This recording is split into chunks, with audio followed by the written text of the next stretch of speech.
श्री शिवाय नमः शुभम। दोस्तों, जैसा कि दोस्तों आप सब जानते हो, कल है मंगलवार का दिन और मंगलवार के दिन पड़ रही है अमावस्या तिथि, जो कि बहुत ही खास और विशेष होती है। बस दोस्तों, आपको एक दीपक लगाकर आना है किसी भी कुआं, तालाब, बावड़ी, सरोवर के पास। यदि आप इस उपाय करते हो ना, तो जो भी आपके घर में पितृ दोष होगा, वास्तु दोष होगा, काल सर्प दोष होगा, वो आपके जीवन से समाप्त हो जाएंगे। साथ ही दोस्तों, आपको बता दें कि जो अमावस्या तिथि की शुरुआत है वो 7 मई को सुबह 11:41 पर, और इसका जो समापन है 8 मई को सुबह 8:52 पर इसका समापन हो जाएगा। तो दोस्तों, जो अमावस्या तिथि मनाई जाएगी वो आपको 8 मई को यानी कि बुधवार के दिन मनानी है। साथ ही बात करें उपाय की, तो आपको उपाय करने हैं 7 मई को यानी कि मंगलवार के दिन, क्योंकि जो उपाय किए जाते हैं वो या तो शाम के समय या फिर रात के समय अमावस्या तिथि के दिन उपाय किए जाते हैं। तो अमावस्या तिथि का जो समापन है वो 8 मई को सुबह 8:52 पर इसका समापन हो जाएगा। तो जो आपको उपाय करने हैं वो आपको 7 मई यानी कि मंगलवार के दिन करने हैं। तो दोस्तों, यदि आपके घर में पितृ दोष है, वास्तु दोष है, काल सर्प दोष है, तो इस उपाय को अवश्य कीजिएगा। पूज्य गुरु जी कथा को सुनकर उपाय को अच्छे से समझाने का प्रयास करेंगे। तो आइए दोस्तों, जानते हैं उपाय कैसे करना है। देखिए दोस्तों, अगर आपके घर में पितृ दोष होगा ना, तो आपके घर में हमेशा बीमारियां बनी रहेंगी। आपके घर में पैसा तो आएगा, पर पता नहीं चलेगा कहाँ चला जाएगा। आपके घर में हमेशा कलेश की स्थिति बनी रहेगी। घर में हमें सुख शांति कभी नहीं होगी, और आपके बच्चों की शादी, नौकरी, विवाह में रुकावटें आती ही रहेंगी। आप जिस भी काम में हाथ डालोगे ना, वो कार्य आपका पूर्ण नहीं होगा। तो ये जो सारे लक्षण होते हैं ना, पितृ दोष के लक्षण होते हैं। अगर आपके घर में पितृ दोष है तो आप इस उपाय को अवश्य कीजिएगा। इस उपाय को आपको शाम के समय यानी कि 7 मई मंगलवार के दिन प्रदोष काल में आपको इस उपाय को करना है। तो आपको इस उपाय को करने के लिए एक दीपक लेना है। दीपक चाहे आप मिट्टी का ले लो, चाहे आटे का। अगर आप आटे का दीपक बनाते हो तो आपको बिना नमक का आटा लेना है। साथ ही आपको बिना छना हुआ आटा लेना है, उसमें आपको नमक नहीं डालना है। इस बात का विशेष ध्यान रखना। अब आपको दीपक तैयार करने के बाद उसमें डालना है घी, और लंबी बाती का घी का दीपक आपको तैयार कर लेना है। दीपक आपको तैयार करने के बाद रख लेना है एक प्लेट में। दीपक को तैयार करके आपको चले जाना है किसी भी तालाब, कुआं, तालाब, बावड़ी, सरोवर के पास। जहाँ भी आपके घर के आसपास कुआं, तालाब, बावड़ी, सरोवर हो, वहाँ पर आप चले जाइए। और इस उपाय का आपको शाम के समय यानी कि प्रदोष काल में 7 मई को मंगलवार के दिन करना है। दोस्तों, इस बात का जरूर ध्यान रखना। अब आपको चले जाना है कुआं, तालाब, बावड़ी, सरोवर के पास। अब आपको वहाँ पर कोई अच्छा सा स्थान देख लेना है। वहाँ पर जाकर फिर आपको ये दीपक वहाँ पर रख देना है। और दोस्तों, एक बात का ध्यान रखना, जो दीपक की बाती का मुख होगा ना, वो आपको दक्षिण दिशा की तरफ करना है, क्योंकि जो पितरों का स्थान होता है वो दक्षिण दिशा की तरफ ही होता है। और ये उपाय हम पितरों के लिए कर रहे हैं, तो इसका जो बाती का मुख होगा वो आपको दक्षिण दिशा की तरफ ही करना है। उसके बाद दोस्तों, आपको क्या करना है, अब आपको अपने पितरों का नाम लेते हुए, पितरों का नाम याद है तो नाम ले लीजिए। अगर पितरों का नाम याद नहीं है तो उनका मन ही मन स्मरण कर लीजिए, और दीपक को आपको प्रज्वलित कर देना है। फिर आपको अपने पितरों से प्रार्थना कर लेनी है, हे पितृदेव, हमारे घर में सुख शांति समृद्धि बनी रहे, हमारे घर में लड़ाई झगड़ा ना हो, और हम पर आपकी कृपा हमेशा ऐसे ही बनी रहे। तो आपको ऐसी प्रार्थना विनती करके आपको ये उपाय करके अपने घर पर आ जाना है। दोस्तों, मान लीजिए अगर आपके घर के आसपास कुआं, तालाब, बावड़ी, सरोवर नहीं है, तो आप इस उपाय को कहाँ करोगे। तो आपको ये उपाय करना है दोस्तों, किसी भी बेलपत्र के पेड़ के नीचे या फिर आंवले के पेड़ के नीचे। जहाँ भी आपके घर के आसपास बेलपत्र का पेड़ हो या फिर आंवले का पेड़ हो, वहाँ पर आप चले जाइए। और एक बात का ध्यान रखना, जब भी दीपक की बाती का मुख होगा वो आपको दक्षिण दिशा की तरफ ही करना है। फिर आपको बेलपत्र के पेड़ के नीचे जाकर सबसे पहले वहाँ पर बैठ जाना है। दीपक का जो मुख, मतलब दीपक की बाती का जो मुख होगा वो आपको दक्षिण दिशा की तरफ करना है। और इस दीपक को आपको अपने पितरों का नाम लेते हुए, पितरों का नाम याद है तो नाम ले लीजिए। अगर पितरों का नाम याद नहीं है तो मन ही मन का स्मरण कर लीजिए, और इस दीपक को आपको प्रज्वलित कर देना है। अपने पितरों से प्रार्थना कर लेनी है। आप अपने अकॉर्डिंग प्रार्थना कर लीजिए, घर में सुख शांति बनी रहे, घर में कभी लड़ाई झगड़ा ना हो, और हम पर आपकी कृपा ऐसे ही बनी रहे। तो आपको ये उपाय करके अपने घर पर आ जाना है। दोस्तों, अगर आपके घर के आसपास बेलपत्र का पेड़ भी नहीं है, ना ही आंवले का पेड़ है, तो आप इस उपाय को कहाँ करोगे। तो आपको ये उपाय करना है अपने घर पर। जहाँ भी आपके घर में रसोई घर है ना, पीने का पानी रखते हो जहाँ पर, वहाँ आप इस उपाय को कर लीजिए। अब आपको दीपक तैयार कर लेना है लंबी बाती का घी का, और आपको चले जाना है अपने घर में ही रसोई घर में, जहाँ भी पीने का पानी रखते हो वहाँ पर आप चले जाइए। और अपने मतलब रसोई घर में जाकर सबसे पहले आपको जो दीपक है वहाँ पर रख देना है और दीपक का जो मुख होगा वो आपको दक्षिण दिशा की तरफ करना है। उसके बाद अपने पितरों का नाम लेते हुए, पितरों का नाम याद है तो नाम ले लीजिए, अगर पितरों का नाम याद नहीं है तो उनका मन ही मन स्मरण कर लीजिए। फिर आपको इस दीपक को प्रज्वलित कर देना है। अपने पितरों से प्रार्थना कर लेनी है कि हे पितृदेव, हमारे घर पर सुख शांति समृद्धि बनी रहे, कभी लड़ाई झगड़ा ना हो और हम पर आपकी कृपा ऐसे ही बनी रहे। तो दोस्तों इस उपाय को करके देखिएगा, बहुत ही अचूक विशेष उपाय है। इस उपाय को अमावस्या तिथि के दिन ही किया जाता है और किसी दिन इस उपाय को नहीं किया जाता।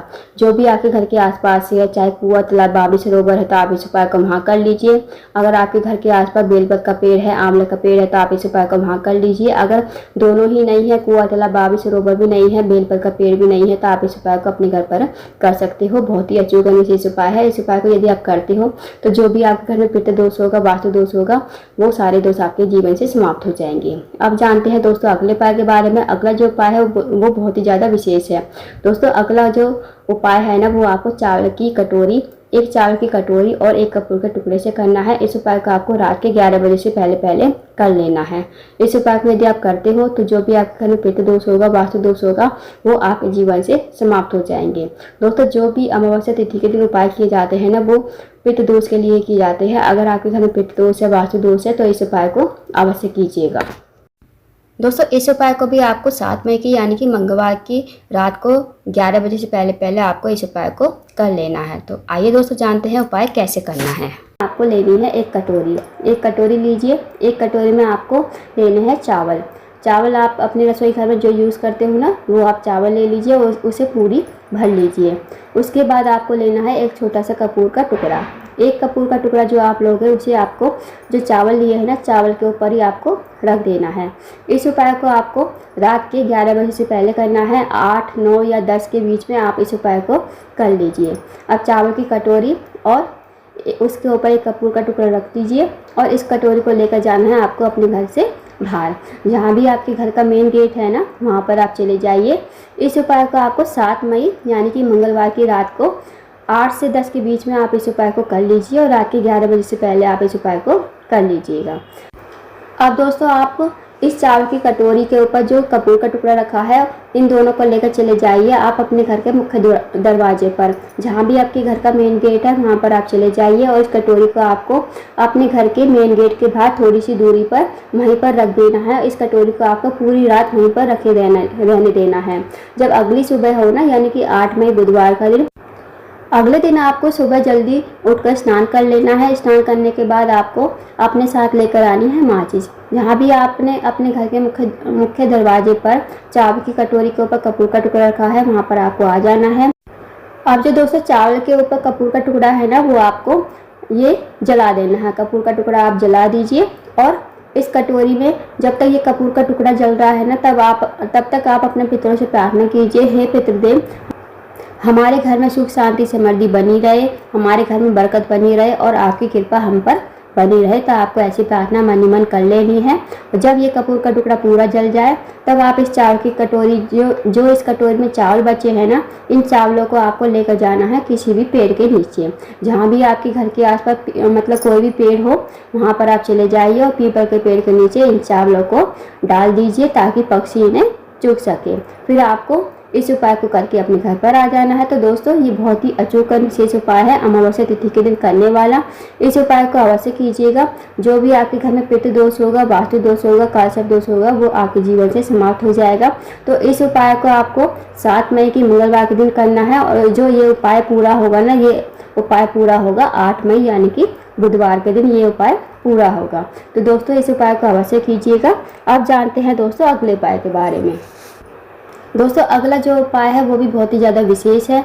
अगर आपके घर में पितृ दोष है, वास्तु दोष है, कालसर्प दोष है, तो भी आप इस उपाय को कर सकते हो। अगर आपके घर में सुख शांति समृद्धि बिल्कुल भी नहीं है, घर में हमेशा कले कलेश होता ही रहता है, घर में पैसा तो आता है पर पता नहीं कहाँ चला जाता है, तो इस उपाय को अवश्य कीजिएगा।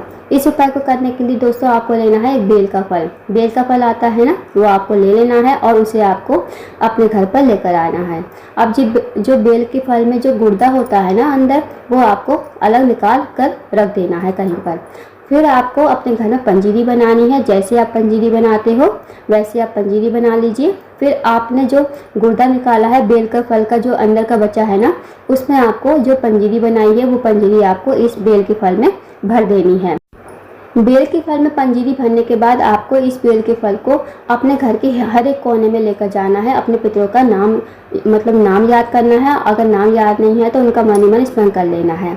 और जब आप हर घर अपने घर के हर एक कोने में चले जाओ इस बेल के फल को लेकर, फिर आपके घर में जितने भी फैमिली मेम्बर है ना, उनसे एक बार इस बेल के फल को स्पर्श करवाना है। और दोस्तों इस उपाय का आपको 10 बजे से पहले कर लेना है। तो आपको ये वाला जो उपाय है ना, आप 8 मई के दिन कीजिएगा, 7 मई को नहीं। आप इस उपाय को 8 मई को कीजिएगा। अब आपको इस बेल के फल को अपने घर के हर फैमिली मेम्बर से एक बार स्पर्श करवाना है। फिर आपको तुरंत ही इस बेल के फल को लेकर जाना है किसी भी पीपल के पेड़ के नीचे। जहाँ भी आपके घर के आसपास पीपल का पेड़ हो वहाँ पर आप चले जाइए। पीपल के पेड़ के नीचे जाकर सबसे पहले आपको वहाँ पर एक गड्ढा खोदना है। गड्ढा खोदने के बाद आपको इस बेल के फल को उसी जो गड्ढा खोदा है उसी में आपको दबा देना है अच्छी तरह। फिर आपको इस उपाय को करके घर आ जाना है। तो दोस्तों बहुत ही अचूक और विशेष उपाय है, तो इस उपाय को अवश्य कीजिएगा। जो भी आपके घर में पितृ दोष होगा, वास्तु दोष होगा, कालसर्प दोष होगा, वो आपके घर से समाप्त हो जाएंगे। तो दोस्तों ये थे कुछ विशेष उपाय जो आपको अमावस्या तिथि के दिन करने हैं। इन उपाय को अवश्य कीजिए। अगर आपको जानकारी पसंद आई हो, वीडियो को लाइक करें, शेयर करें, चैनल को जरूर सब्सक्राइब करें। कमेंट बॉक्स में श्री शिवाय नमः शुभ्रम हर महादेव जरूर लिखें।